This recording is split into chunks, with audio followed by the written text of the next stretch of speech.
I'm Sherry Kay, award-winning pianist, composer, and National Cooking Contest finalist. I'm also known as the Jazzy Gourmet because when I'm at home, I like to jazz up my meals, and now you can too. Hi, I'm Sherry Kay, Jazzy Gourmet, and I have to tell you, I am appalled at how many grown adults I know who say that this is the way they make macaroni and cheese. Not in my house.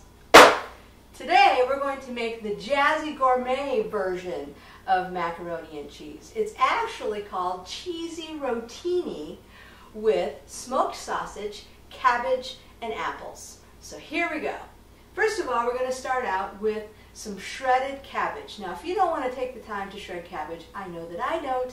What I do is I buy packaged coleslaw mix, and that works really well. You just dump that into the bowl, and you don't have to do any of the chopping that way. To that, I'm going to add some onion.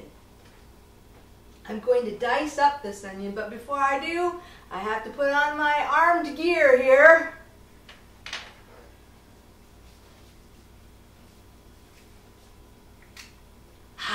There we go. It's a no tears way of chopping. Okay, time to take my protective gear off. Whoo! No tears have I. I just love that. It's the only thing that works for me. Looks goofy as heck, but I don't care. It's just me in the kitchen after all, right? The next thing I'm going to do is to cube up some smoked sausage. I've already started some. Next, I'm going to dice an apple, but before I do that, I need to peel it first. In this bowl, I've got some shredded cheese. Now, you can use any combination that you want, your favorite cheeses. I happen to have in here some sharp cheddar, some Vermont white cheddar, and some Gruyere. Gruyere is kind of on the expensive side, but a very flavorful cheese, so you don't have to use a lot of it. And of course, you can use any cheese that you want. But there we have some shredded cheese. I then took some popular cheesy crackers, put them in my food processor,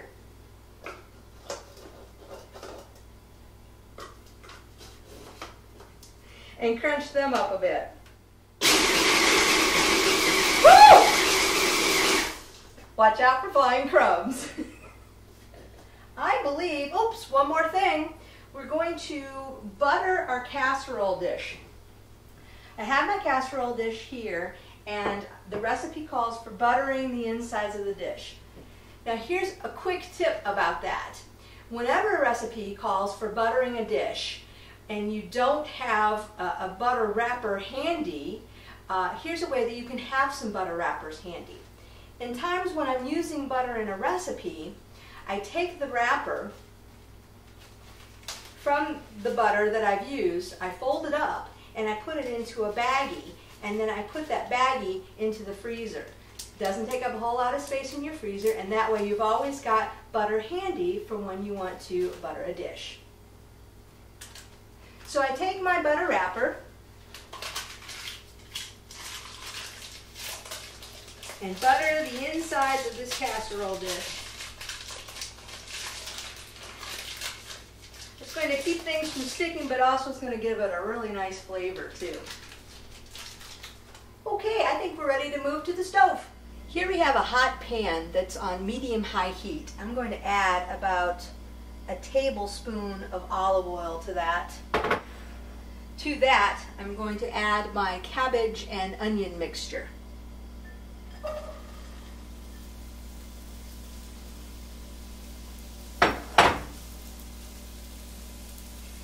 Now I want to saute this for about 10 minutes until it starts to get tender.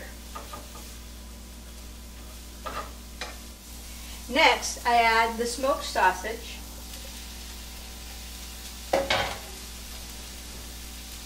and the apple.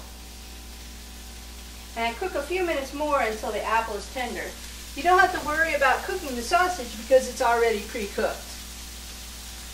And then finally, add some seasoning salt. In this pot, I have melted some butter. To it, I'm going to add some flour.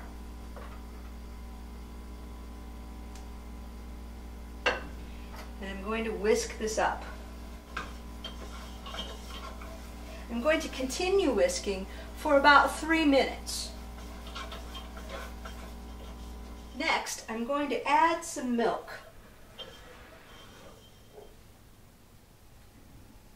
A little bit at a time. And I'm going to turn the temperature up to about medium. Keep whisking. Once I add all of this milk, I'm going to continue to cook for about 4 or 5 minutes or until the mixture is thickened, stirring frequently. Now that the mixture has thickened, I'm going to turn the temperature down to low, and this is where the fun part starts. Adding all the cheese. I am going to add cream cheese. I know, what? And mac and cheese? Well, why not? It's creamy, it's wonderful, it's delicious, and that's what you want your mac and cheese to be anyway. So add yourself some cream cheese. Whisk that in.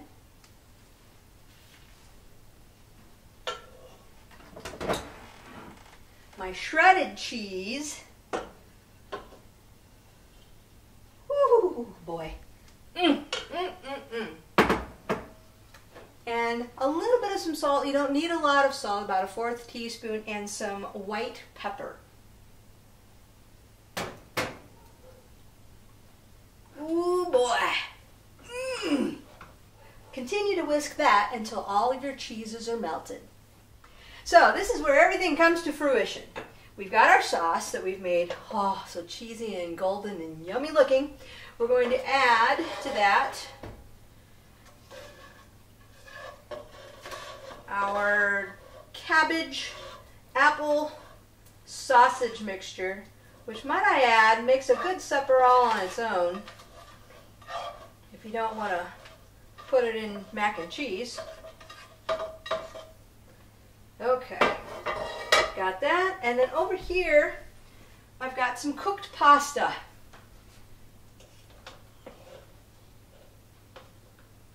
The recipe calls for rotini. I looked in my pantry this morning and discovered, ooh, I didn't have very much rotini. So I mixed it up with some penne too. Just goes to show, you can use any pasta you want. Even those little elbows, if you feel so inclined. All right, I've thrown those in there.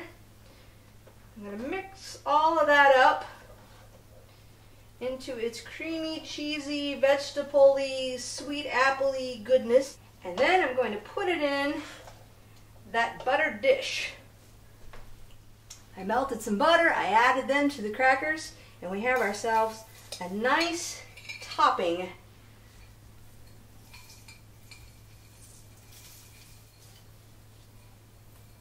for our mac and cheese.